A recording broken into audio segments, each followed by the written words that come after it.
Jack and Annie were sitting on the porch of their house. Annie was gazing down the street at the Frog Creek woods. Jack was reading a book. I have a feeling we should check the woods again, said Annie. Why, said Jack without looking up. A rabbit hopping by, said Annie. So, we've seen rabbits before. Not like this one, said Annie. What do you mean? Jack stood up and looked with her. He saw a rabbit with very long legs hopping down the street. Soon the rabbit left the sidewalk and headed into the woods. It's a sign, said Annie. A sign of what? Said Jack. That Morgan's back, said Annie. She jumped off the porch. Come on. But what about dinner? Jack said. Dad said it would be ready soon. Don't worry, said Annie. You know when we leave the treehouse. Time stops. She ran across their yard. Jack pulled on his backpack. Back in 10 minutes. He called it through the screen door. Then he followed Annie. They hurried down their street and into the Frog Creek woods. The sun was setting above the trees. There he is, said Annie. The rabbit was standing in a ray of sunlight. When he saw them, he took off. Jack and Annie followed the rabbit until he vanished behind the tallest tree. I told you, see, said Annie, painting. She pointed up at the tree. Morgan Lee Fay was waving to them from the Magic-Treehouse high in the branch. Jack and Annie waved back to her. As always, Jack was very happy to see the enchantress librarian again. Come on up, she called. Annie and Jack started up the rope ladder. They climbed up to the treehouse. We followed a strange rabbit here, said Annie. Is he your friend? Perhaps, said Morgan.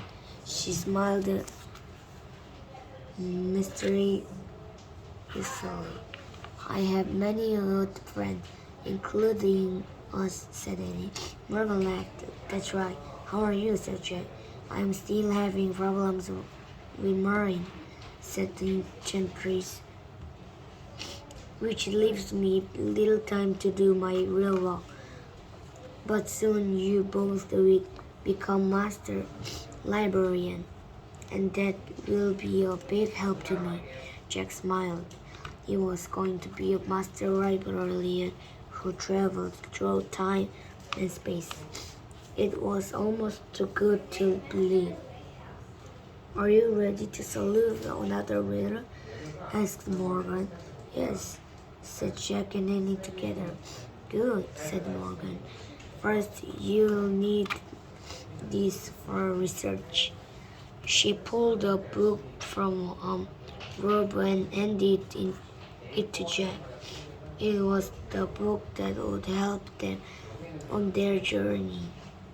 The title of the book was Days of the Wild West.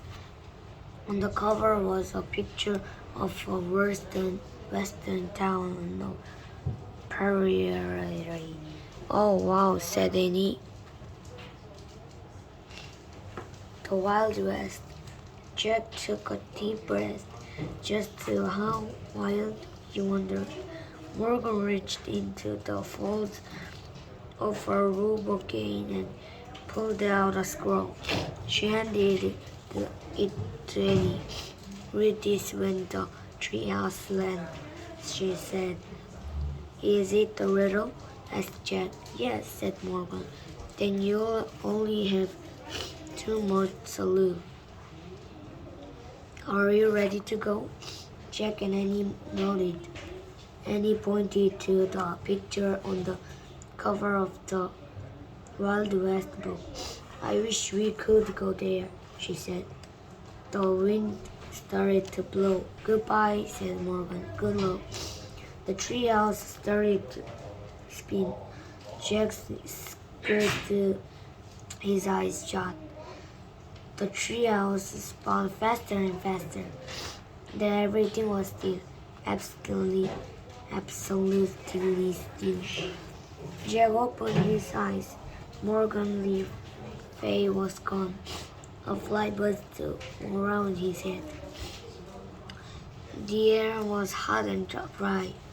Jack and Annie peeked outside the treehouse and landed in a lone tree on a prairie. The sun was low in the sky. Right in front of them was the town from the cover of the book. In real life, it looked empty and spooky. To one side of the town was a patch of ground with several tombstones. That's creepy, said Annie. Yeah, said Jack. He took a deep breath. What's our riddle say? Annie held up the ancient scroll. Rolled it. And then she and Jack read together.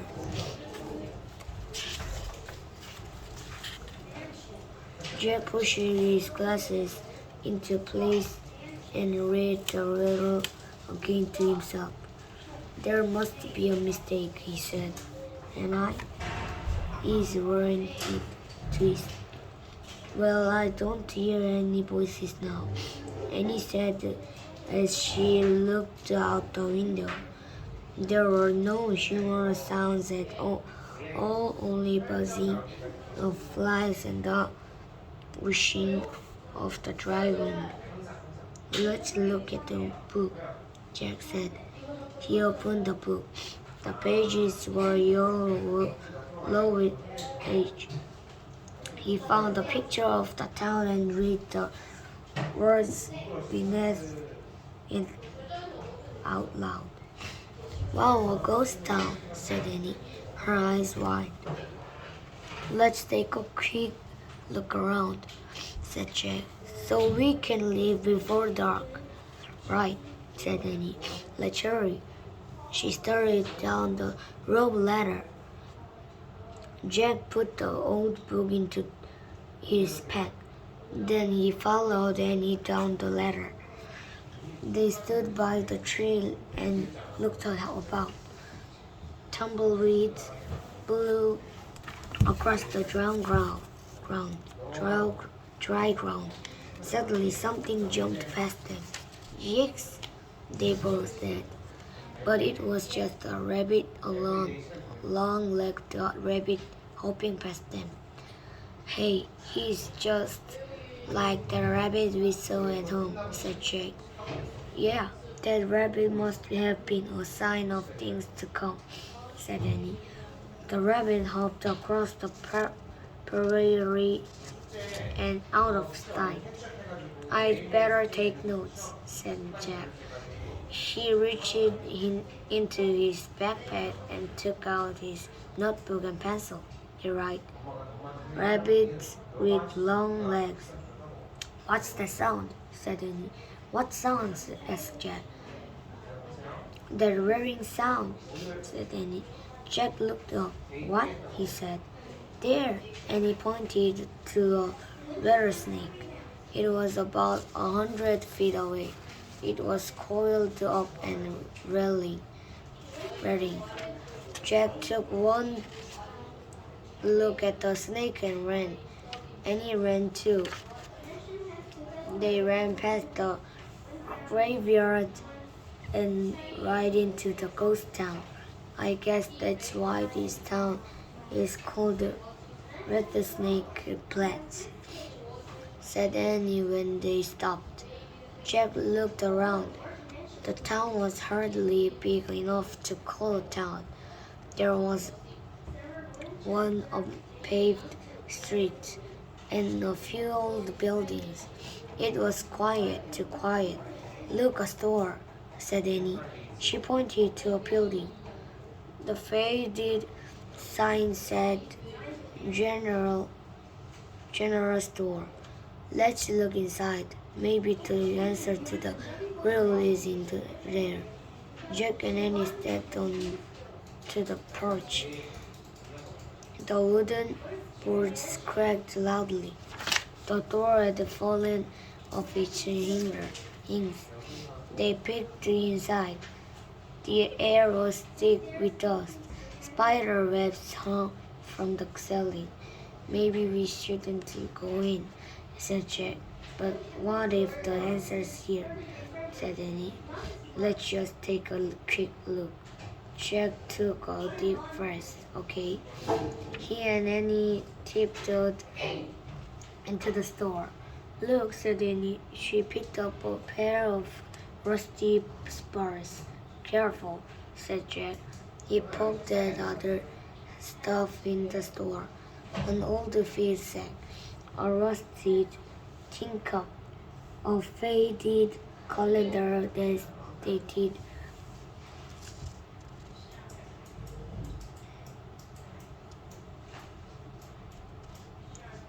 1878. Wow, oh wow, said Annie. She held up two cowboys hats she put on and handed the other one to Jack. For you.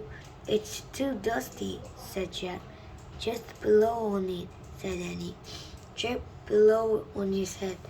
A cloud of dust rose up. Jack sneezed. Just try it on, said Annie. Jack put the hat on. It nearly covered his eyes. Boots, said Annie.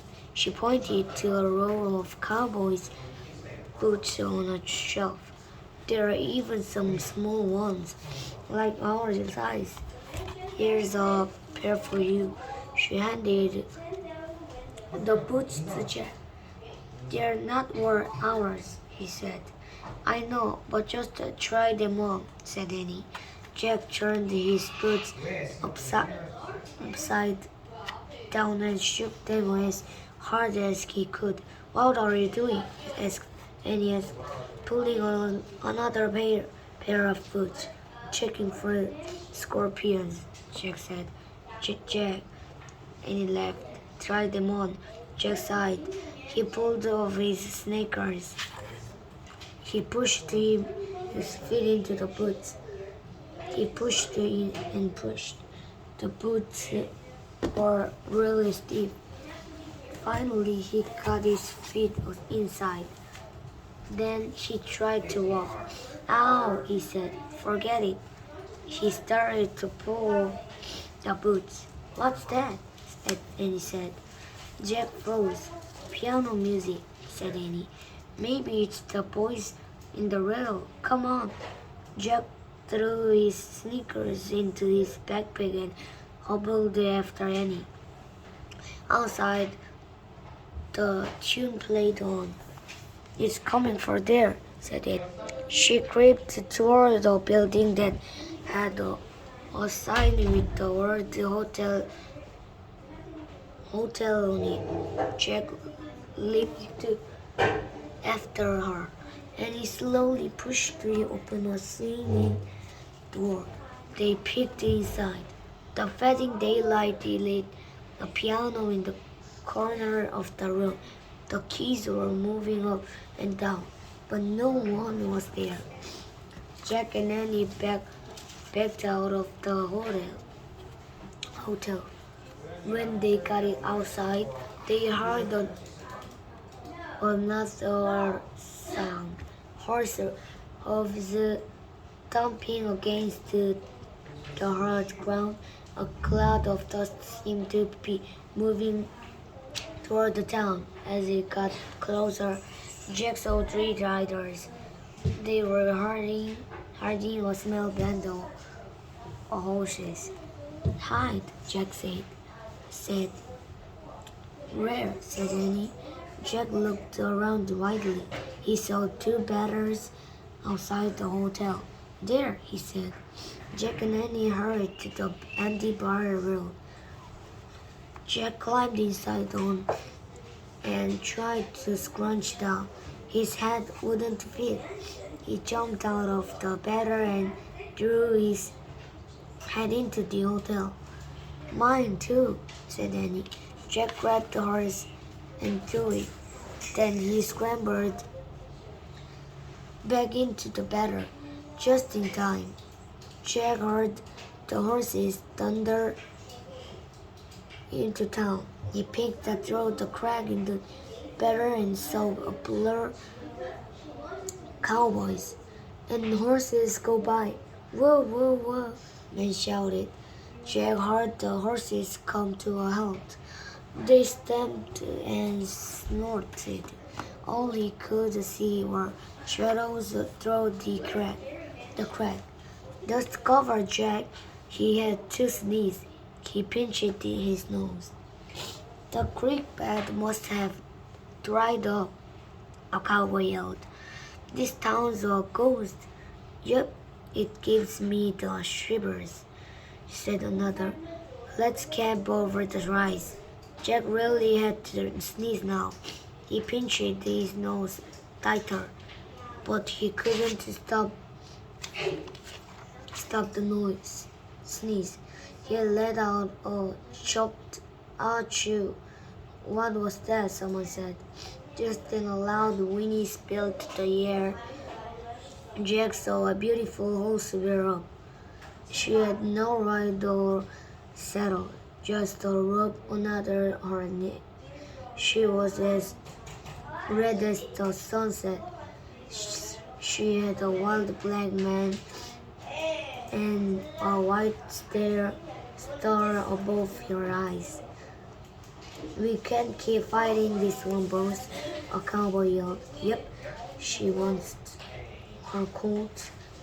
Another said, we shouldn't have left him behind. He was too slow, a girly voice said. We'll sell hers when we cross the border. That's terrible, thought Jack. He knew Annie must be upset too. He just hoped that she wouldn't jump out of her battle. But the cowboys pulled the red horse away. The ground rang from the pounding of hoofs as they galloped off. Jack and Annie stood up. They watched the riders disappear into the dust. The pounding faded away. All was quiet again, except for the lazy buzzing of flies. They were mean to that horse, and he said in a low energy voice. I know, but there was nothing we could do, said Jack. His boots were killing them.